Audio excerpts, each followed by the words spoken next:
Hello, happy Wednesday to you all.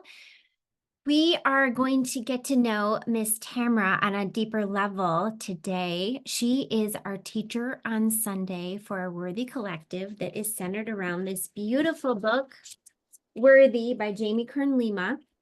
And you are a part of this group, and you will be given many blessings being a part of this private free group. And if you want to level up your life in the way that simple steps of life-changing results, you can still register up until Saturday. Otherwise, we're going to close it out, and because we're in week number 2. So Ms. Tamara is going to teach chapters 3 and 4 this coming Sunday.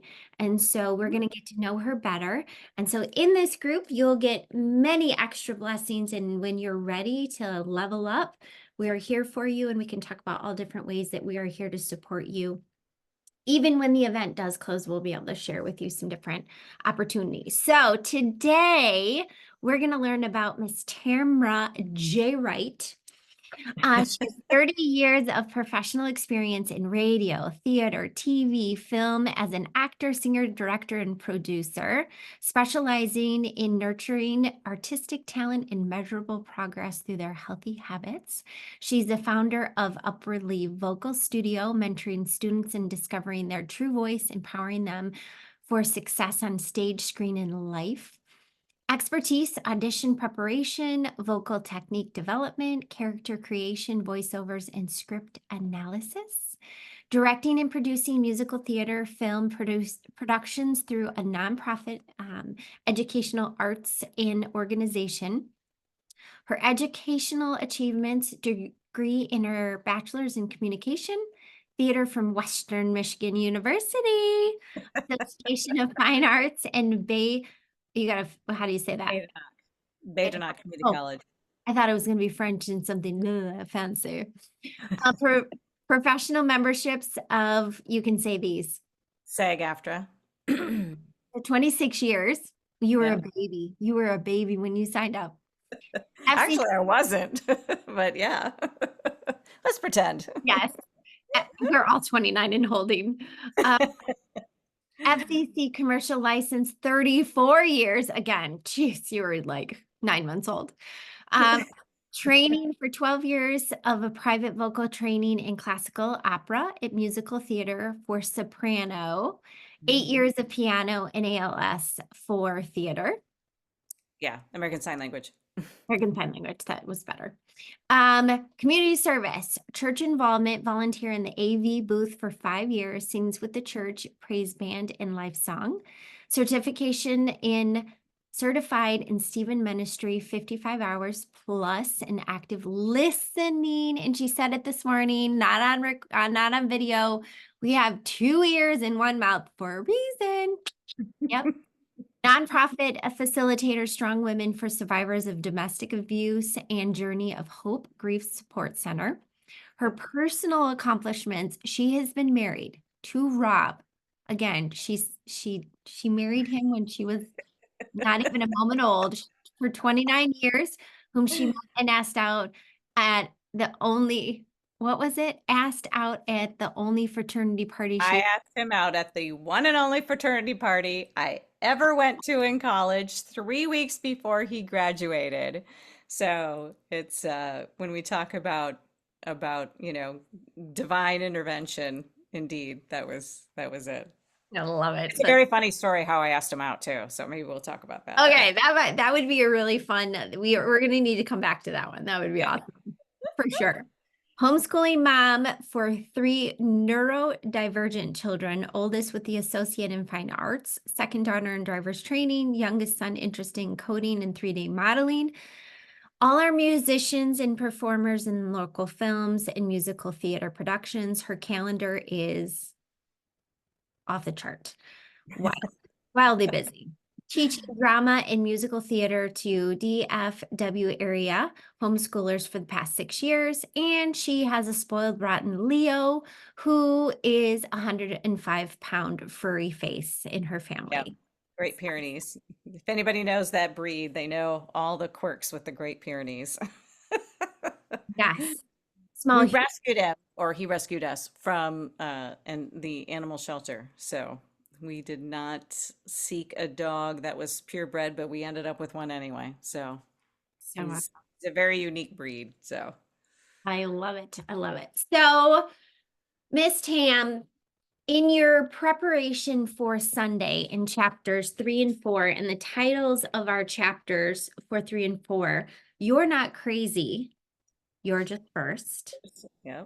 In chapter 4, you have greatness inside of you. And not spilling all the beans, because I know you have a full outline for us on Sunday, and you're going to bring some absolute fire for that opportunity for ourselves to really check in. What is it that you want to share with everybody here right now, knowing that some people have become a member, some people haven't, some people are checking this out. We're going to post this on our actual Facebook to share. What insights, highlights, what would you like to share that you have found that has been most applicable for you? I think one of the main themes that I'm going to focus chapter 3 is, what if the thing you thought was wrong with you is actually one of the greatest things that's right with you? Say that again. I need to hear that. Just say it one more What time. if the thing you thought was wrong with you is actually one of the greatest things that's right with you? I And as a parent, as a homeschooling parent, now I didn't start out as a homeschooling parent. I had my kids attended public school. Two out of the three attended public school till they got to the middle school age. And my philosophy was that I don't have an issue with the schools. It really had more about what I call the other education that goes with school, right? Because when you get all your kids together, you have to parent by a common denominator. And so when you're in a group setting, how other people parent their children kind of becomes a factor in how you parent your children. And so I felt the elementary age would be the age that would be the safest for them to be exposed to the public school, so that they could, my goal was when they got to middle school, I would pull them out, homeschool them, and then if they wanted to go back to public school for high school, then they could choose that if they wanted to. So far, two out of the three, one of them is just graduated with associate's degree, and well, she has to apply for the graduation, but she's finished all her work. And then early, early, I might add. yeah, Early.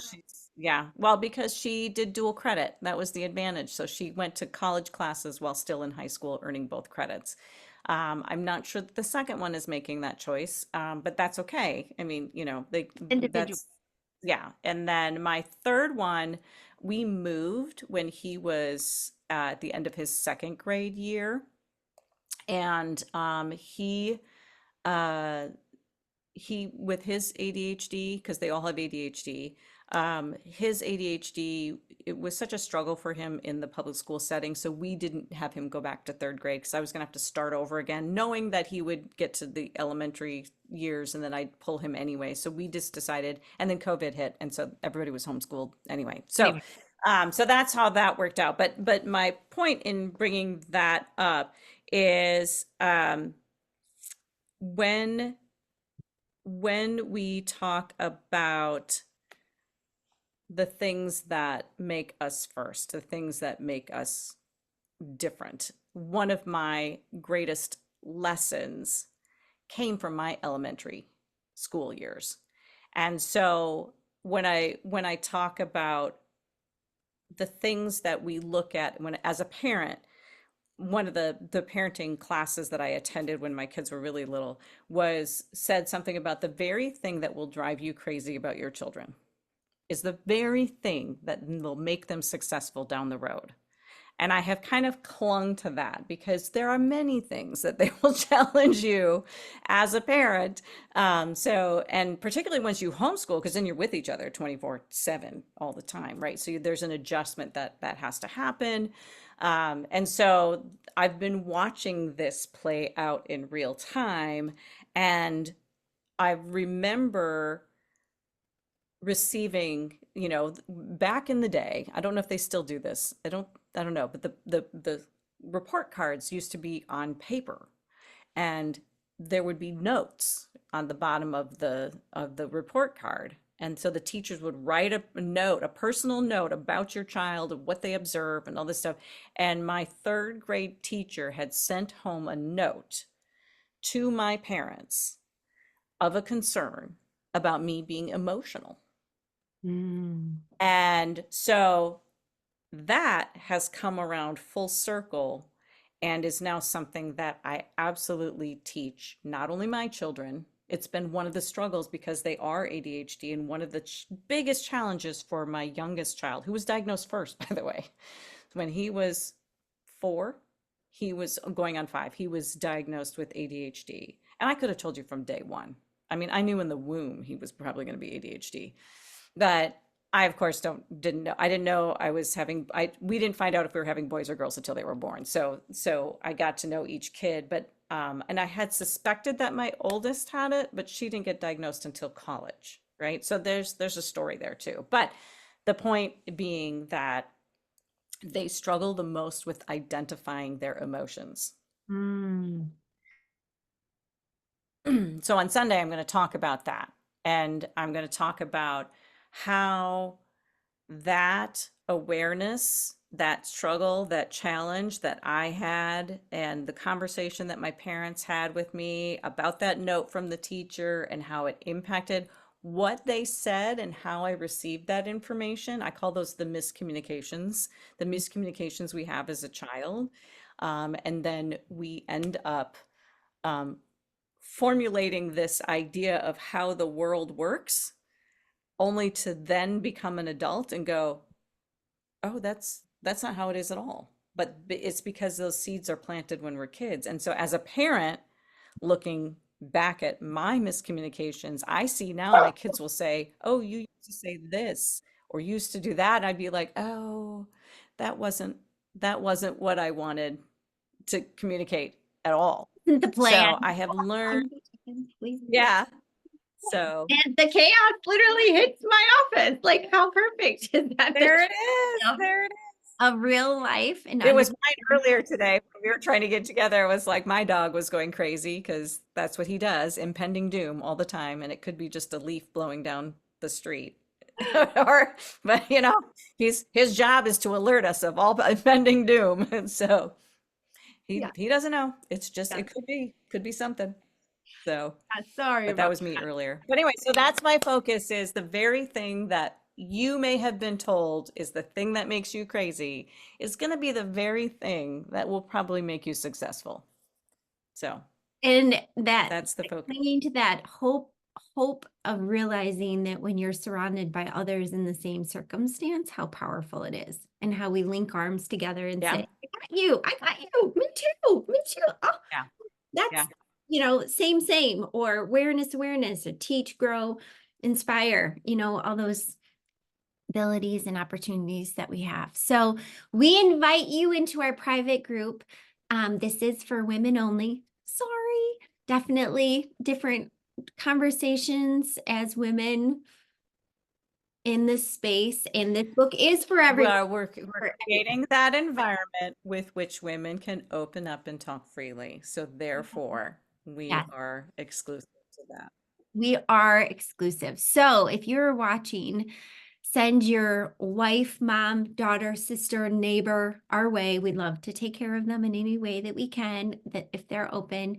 And we believe wholeheartedly that our mission is to include women into a space that they feel that they can be up, they have the ability to be uplifted and see their worthiness, because we feel confident. And there's a chart in the book, it talks about our confidence is here and then our worthiness is here, and we don't achieve true fulfillment if these are out of sync. And so, like Tamara was talking about, when you have a child, confidence, you're starting at zero because you haven't done it before. Now, if you babysit a bunch or you're one of 7 children, your confidence might be higher because you were surrounded by children. You may not birth the child yet, or you adopt a child and then invite, that confidence is different because you lean into your community. The whole essence of what we are creating a movement around is a community where we can link arms because there's gaps in spaces of our thinking, which turns to worthiness and attitude and application. And we can lean into someone like Tamara, who has hours upon hours in different training in education, working with children and parents, that we can lean into that space and grow from her experience. It's like, realizing when we have great, amazing teachers and professors, literally just gives me the chills, that we remember them for a lifetime. My Mrs. Claft, I shout out to you, fourth grade teacher. Like, I think of her so often. She was so instrumental in my fourth grade year. And so recognizing those impacts that we've had, and sometimes they're not always the greatest. It might have been a crummy teacher that told us something, and we need to reprogram ourselves for a different statement, a different outcome, and recognizing we can be great from what Tamara said exactly. So you want to repeat that one more time, Tamara? I know you. What if the thing you thought was wrong with you is actually one of the greatest things that's right with you? There it is. Can't wait Yep. to see you And I'll Sunday. just point out that I met and married Mr. Right. So, Dun dun dun. I love it. That's awesome. All right. Well, that's the perfect ending. That is perfect ending. We yep. hope you have a great day and join us in any capacity that you're ready for.